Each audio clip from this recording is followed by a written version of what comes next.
welcome to West Virginia Press InSight, a production of the West Virginia newspaper industry. I'm Tom Hunter. And I'm Betsy DeBord. Like you, we're interested in issues impacting West Virginia. We're looking at the top stories from newspapers across our state. Our goal is important news in an understandable format. West Virginia Press InSight focuses on policy and impact, not politics or personalities. Now let's look at stories from across West Virginia. The number of potentially addictive prescription drugs dispensed by West Virginia pharmacies dropped by 31 million pills in 2017. That's the sharpest decline in a single year since the state started tracking such powerful medications. Eric Ayer reports in the Charleston Gazette-Mail that the State Board of Pharmacy reported the new figures in its annual report, representing a 12% drop from 2016 to 2017. The state began tracking this information in 2011. Mike Goff, the acting executive director of the Pharmacy Board, says additional awareness and scrutiny have made a big difference. Doctors and pharmacies are being told when a drug they prescribed or filled leads to an overdose death, he adds. Ayer notes that legislators are considering a bill that would limit initial painkiller prescriptions to a 7-day supply for short-term pain.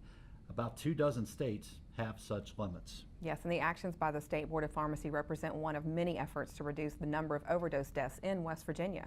Yeah, and Betsy, the figures for 2017 aren't in yet, but in 2016, 884 people fatally overdosed in West Virginia at the highest rate in the nation. Yes, and prescriptions for drugs such as hydrocodone, which you may know as Vicodin or Lortab, were down 8.4 million tablets last year, according to Ayer's story. Oxycodone dropped by 9.3 million pills. Yeah, and pills are just one area where West Virginia is working to combat drug abuse. As progress is made in the battle there, unfortunately, we've seen a huge increase in the use of illegal drugs such as heroin. Yes, it really is a nationwide problem, with our state very much at the forefront of this.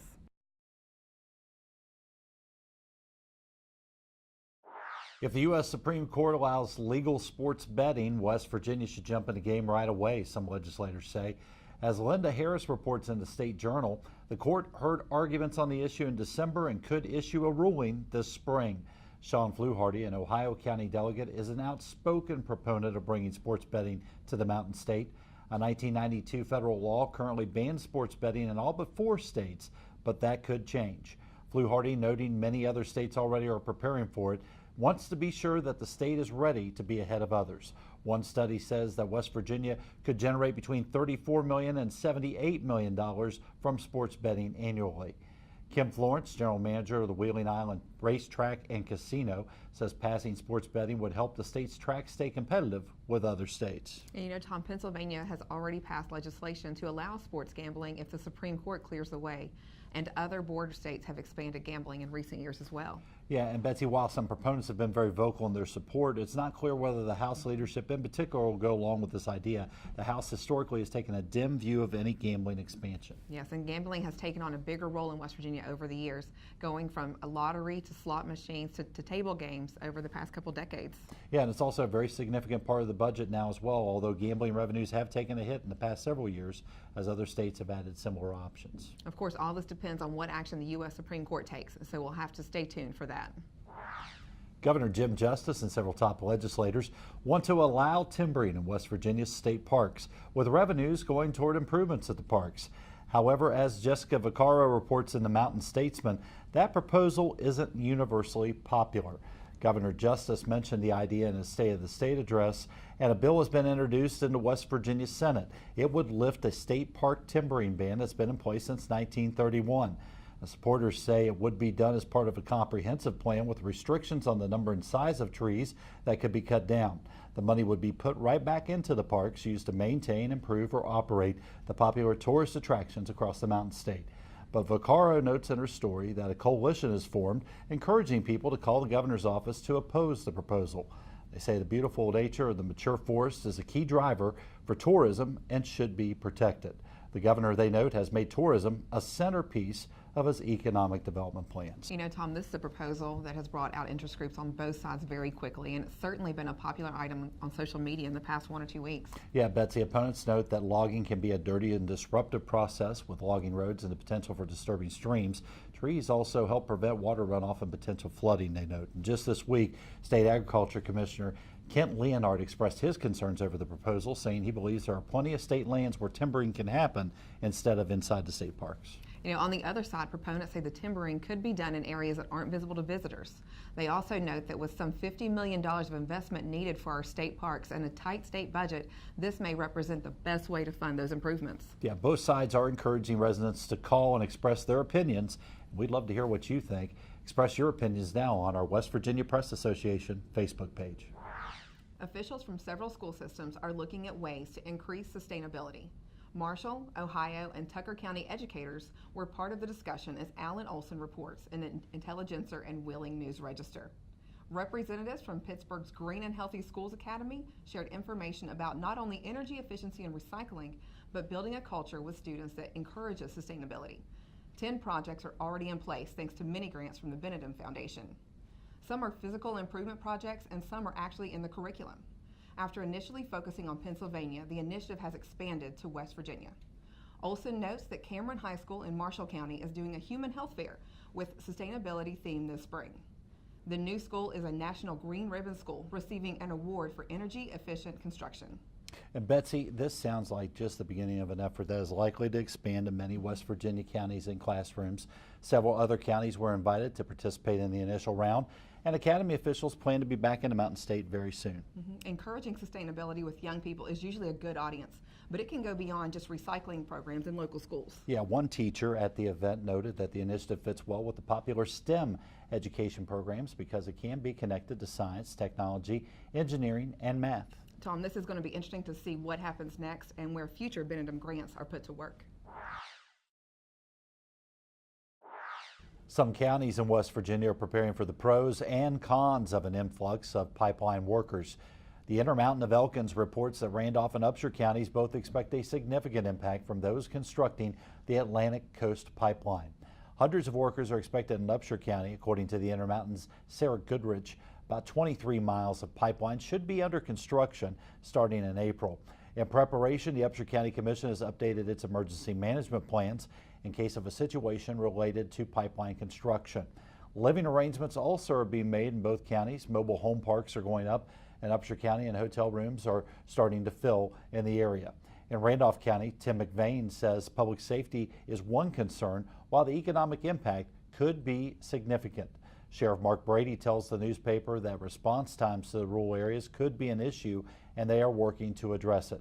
County Commission President Mike Taylor says Dominion Resources is helping to answer questions while local businesses are gearing up to supply the workers. Yes, and several pipeline projects are on the way to West Virginia with impacts associated with them. Yeah, Betsy, some people are asking about the environmental impact, while others point to the opportunity to pipe West Virginia natural gas to new markets. That will increase prices and generate more royalties for owners. Now, the northern part of the state in particular saw an influx of workers and activity during the initial well drilling cycle, and now the central and southern parts of the state will see similar spikes due to pipelines and compressor stations. Some of the lessons learned from that first phase may help with the new work. And the pipeline activity, of course, is separate from other projects we may see across the state. Natural gas power plants have been discussed, and we continue to await details on the potential for billions of dollars in investment from China.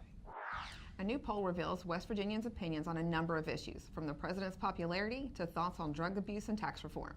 Wendy Holdren reports in the Register Herald of Beckley that President Trump holds a 51% approval rating in the state, according to a survey by Orion Strategies. Just fewer than half of the 365 respondents, 49%, think that President Trump has brought coal industry jobs back the way he pledged during the campaign. That's lower than last year, when 58% of people said coal would rebound under the Trump administration. More than a third of respondents say the new tax reform bill will help them, while just about a quarter expect it to hurt their pocketbooks, and 19% say they don't expect to see any impact. The poll says 67% of West Virginians support the legalization of medical marijuana, a 6-point increase over last year. Just 34% believe it should be legal for recreational use, however. More than half say the drug epidemic in the state has gotten worse, while 34% say it's the same, and just 5% think it has improved. And Betsy, another interesting note in the Orion Strategies poll is a list of questions regarding people's confidence in various institutions or organizations. Church and higher education both have the confidence of nearly 3/4 of West Virginia's residents, while organized labor is higher than big business at 43% to 33%. Of course, of particular interest to us are the newspapers. The poll says 36% of people have confidence in them in our state, which is higher than the 27% national figure. And the vast majority of West Virginians support a pay raise for teachers, with 72% of respondents saying teacher pay in the Mountain State is too low. You know, it's always interesting to get a little insight into people's thoughts. Polling isn't nearly as common as it once was in the state, so it's good to get a number from Orion Strategies on some of these key issues. The West Virginia newspaper industry lost two longtime friends earlier this month. Julianne Kemp worked as a reporter and editor at the Charleston Daily Mail for more than a half-century, watching her section evolve from society to women to lifestyles. Also a New York trained ballet dancer who worked with the Charleston Ballet for decades, Kemp was remembered as warm, funny, and incredibly dedicated to her newspaper craft. Julianne Kemp was 87. The West Virginia Press Association also lost a longtime supporter, veteran PR man Harris LaFew. LaFew was a longtime communications professional with West Vaco, living in Maryland just across from Mineral County. LaFew was a regular attendee of the West Virginia Press Association convention and served as a trustee on the West Virginia Press Foundation Board of Directors. Harris LaFew was 88. The Job Accommodation Network, known as JAN, is the nation's leading source on workplace accommodations and disability employment issues, and it's housed at WVU's College of Education and Human Services. The network recently received a $12.7 million funding renewal for the next 4.5 years from the U.S. Department of Labor. The funding allows JAN to continue offering the most current information to clients, conducting training sessions across the country, and producing informational videos. In our WVU Today segment, April Call shares more details on the exciting news for the university and our state. I'm April Call. Today I'm here with the Dean of the College of Education and Human Services, Gypsy Denzine, and you've had some really good news. The Job Accommodation Network has been given additional funding to continue its work. What is JAN? Its mission is to help individuals enter and thrive in the workplace who have disabilities. The great news is the U.S. Department of Labor awarded us $12.7 million. And how long has JAN been doing that work here at the College of Education and Human Services? My guess is that a lot of people have no idea that it's here. JAN first opened its doors in 1983 with generous funding from the U.S. Department of Labor, and we're the only center in the United States. And during the time JAN has been here, you've been able to help a lot of people, right?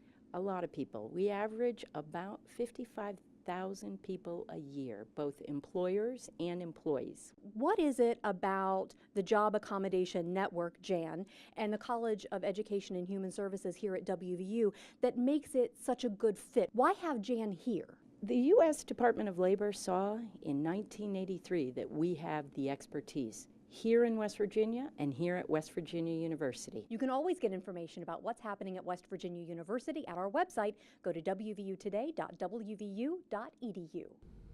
Betsy, the network offers practical solutions that benefit both employer and employee. And JAN helps people with disabilities enhance their actual employability.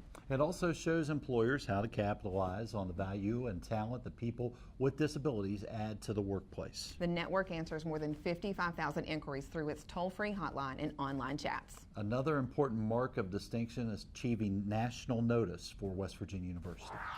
Coming up, West Virginia Press Association Executive Director Don Smith goes in depth with West Virginia State Auditor J.B. McCuskey. Welcome to InDepth. I'm Don Smith, and today we're talking with West Virginia Auditor J.B. McCuskey. Auditor McCuskey, I've been in this business for 35 years, and in preparing for this interview, I spent some time on your website, and I learned more about the auditor's office in just a few days and glancing through the information there than I knew in my career. It's amazing all you guys handle, and not just at the state level, but at the county level. Can you take a few moments and just give us a rundown of what you're doing over there? Sure. So let me start by saying, giving a little shout out to our IT people. We really do have a great website, and to the IT guys out there from the auditor's office, good job. They work really hard to make it user-friendly and accessible. So the auditor's office is sort of an enigma to a lot of people. You're not alone in not really understanding always what we do. But we have several main divisions. So a large part of our office is ensuring that all the state spending that is done is legal and according to an appropriation. So we have people that go through the line items in the budget, and basically every dollar that's spent they make sure that it was spent legally and appropriately. That's a large chunk. Another chunk of our office is what's called CID, and the Chief Inspectors Division, as I call it, they are in charge of auditing the cities and the counties of the state. They also audit things like library boards, waste authorities, essentially any sub-governmental agency that uses public money. That was a surprise to me in that I was thinking the state auditor dealt with state, but actually you do more with the counties than you do in the cities and other groups than you do legislative bodies or government bodies. Audit functionality, that is absolutely correct. The state's legislative auditor is who performs the auditing functions on the executive branch agencies as well as the Supreme Court and the legislature. The idea therein being from the framers, my guess is that the legislature should be in charge of auditing the executive branch as part of the checks and balances. And then on top of those other two things that we do, we're in charge of selling delinquent property. So for 54 of the 55 counties in West Virginia, our office performs the auction for taxes that have gone delinquent. And so we collect the money and then redistribute it. And what's really important about that is those tax dollars are what fund our schools. So we have to be very diligent in ensuring that we are doing all we can to make sure those sales happen very quickly. Oh, great. I know that the website, wvsao.gov, and if you go and look, it's incredible the amount of information you have. And you guys are working to add more information all the time and to make it user-friendly, which I think is something for the public. I attended a joint standing committee during the interims, and you were there to speak to the committee about your office and about some of the new programs you have in place. And it was very impressive. I'd like to talk a little bit about those if I could. And the one presentation was on a program called OpenGov. Can you tell us a little bit about that? Sure. So when I was campaigning, one of the things that I talked a lot about was that the enemy of any democracy is an uneducated electorate. And it is part of the auditor's job, in my opinion, and it is part of my duty to ensure that every citizen has access to how their money is being spent. I mean, as you know, the money that comes into the Capitol is never the government's money. It's always the people's money. And so what we have undertaken is to establish the best public transparency website in the country. I believe that we have accomplished that, and we're going to be rolling that out to the public here within the next 3 weeks. And what you will find as the citizens of West Virginia is that on our website you can go on in sort of a Google-like environment, find how in basically real time your money is being spent by your state government. You'll find a contact information for somebody from an agency if you have a question about why that money was spent. And you'll have the ability to run reports and charts just the same as your legislators can, so that you can come to your legislator, say, I believe we should be prioritizing our spending differently, and hopefully give them the information they need to enact the changes that our citizens want. Now that's information that it was either realistically not possible to get, difficult to get, or might have required a FOIA request to get before. What prompted you to move in that direction? So, just in general, I believe it is our obligation to ensure that that information is available. And like everything else I do, I try very hard to be the best as possible at it. And OpenGov is a company who is really an industry leader. And they are led by John Chambers, who is a native West Virginian and has been just an absolutely invaluable resource to us. This is an initiative that he undertook because he believes in the value of the public being informed and of governmental transparency. And so he is, I believe, the chairman of the board at OpenGov, and is really making a big push, not just in America, but throughout the world, to ensure that this information is available to citizens. Great. I know that before your term, you came into office as auditor, you spent 2 terms in the House. Mm-hmm. As a delegate, dealing with these questions, some of these problems, how did that help or give you some guidance when you got into office? Well, a couple things. So one of the wonderful things about having been in the House of Delegates is I have a lot of friends in the legislature. And so when my office needs legislation or requests legislation, I'm able to use my contacts and my friends to try to help get some of that stuff through. But on top of that, I had a pretty unique understanding of how our legislature worked and the kind of information that they needed in order to do their jobs properly. And so I found my time in the legislature in my first year as the auditor to be truly invaluable. Great. Speaking of the legislature and the auditor's office requesting bills or working on legislation, during your time in the House, was that common that you saw bills coming from the auditor's office? Is that something that happens frequently, or is that sort of a new thing for you too?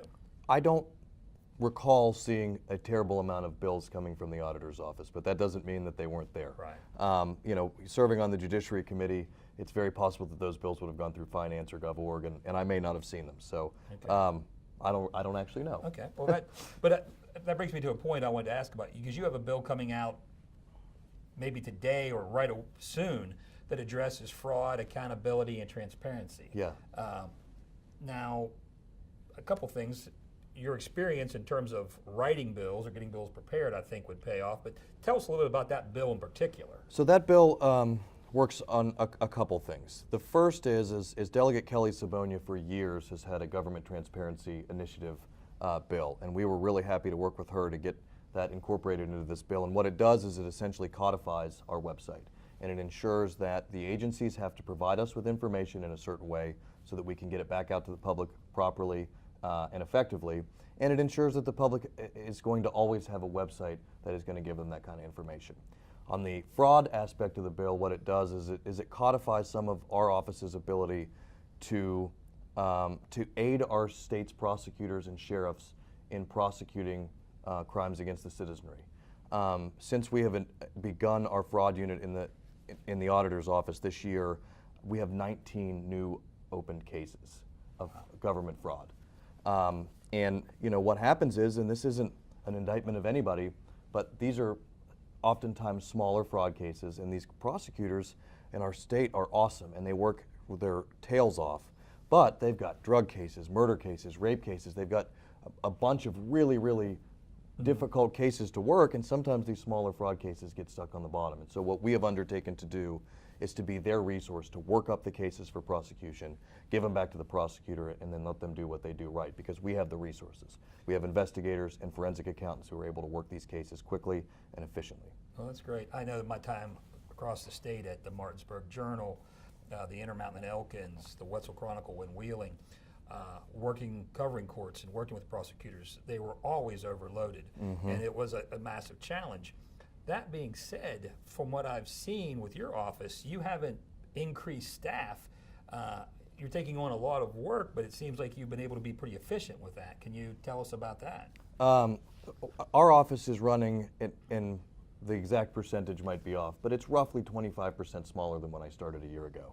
And we've been able to achieve these efficiencies really just through attrition and through working in the natural progression of the way that our workforce works. We haven't had to fire a bunch of people. And we've been really happy actually to start working through our payroll from the bottom up to try to start getting some people's salaries raised. You know, that's a big topic of discussion, and I found that there were people in my office who I didn't feel were being paid a reasonable amount of money to do what they were doing. I mean, people have childcare and, you know, just life expenses, and you have to be able to cover those things. Anybody who works in my office, I think, deserves to make enough money to cover those things. So I guess an auditing type question, while your staffing is down, your budget is remaining relatively the same as yes. to bring people up to speed where you think they need to be. Sure, and we actually just, we have a $1.5 million transfer prepared and ready to go back to general budget from our budget from last year. Okay. So not only are we smaller, but we're actually returning the money that we have back to general revenue. Well, great. Now, in terms of having enough help and getting help, you're working with WVU students, I believe, on a project. Tell us about that. So this is actually maybe my favorite thing we accomplished this year. And so what we found is that the economic downturn that we've experienced in West Virginia didn't just hit the state's budget, it hit the cities and counties' budgets also. We're in charge of auditing all these cities and counties, and that is not a free enterprise, right? That's something that costs money, and a lot of our smaller cities, quite frankly, just don't have it in the budget to afford an audit. And so it's been years since some of them have been audited. What we found is that while we had a shortage of auditors, we simply cannot find accountants to work in our office for the amount of money that we can pay, and cities who couldn't afford to have their audits done. So how do we solve this problem? And my first reaction was, why don't we see if we can have some students do it? So we called Dean Reyes at the WVU College of Business, and we established a sort of a first of its kind externship program through a grad program where we had a class of 36 students who each got a city to audit as part of their project, and each one of these little groups of students essentially audit a city of the state of West Virginia, which accomplishes a couple things. First, free audit for the city, which is awesome. And second, we get to find and hopefully recruit the smartest kids coming out of the best business schools in West Virginia. And so my hope is that we can show these kids that a few years in public service is going to go a long way at the end of their career. While we might not be able to pay them as much up front, they're going to get an invaluable amount of experience that will help them along the way. And we just couldn't be happier with the results, and we're really looking forward to moving this program on to West Virginia State, Marshall, Concord, Fairmont State, so that we can have little auditing teams in these graduate programs. For more cities and more yes, counties. sir. It brings two questions. Cities were receptive to this. They were glad to get the help. Oh, it's been very, very well received. Yes. Okay. And I have to ask a follow-up question: have they found many problems? In this particular group of cities, they did not find very many problems. No. I mean, there's always little problems, and by and large, our cities are run by great volunteers, particularly the little cities. We've talked about some new programs that are coming out. You have a bill coming out. When one of the other programs that I know you have coming up is let me make sure I get it right, wvucheckbook.com, which citizens can use to monitor spending. And one of the big projects is the road bond project. Yes, sir. Tell us about that. So when the road bond, the main road bond funding starts to be sold and spent, the first tile you'll see on our transparency website is for the road bond.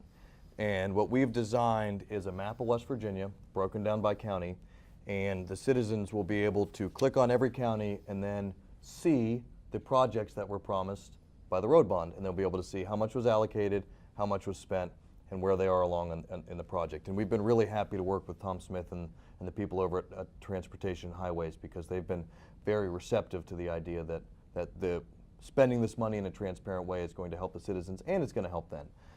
And one of the great things about it is it's really going to explain what the road bond is. There's a lot more to it than just the general bonds that are being sold next year. We also have Garvey bonds, Turnpike bonds, and then there's two more buckets of money that are going to be used for local roads.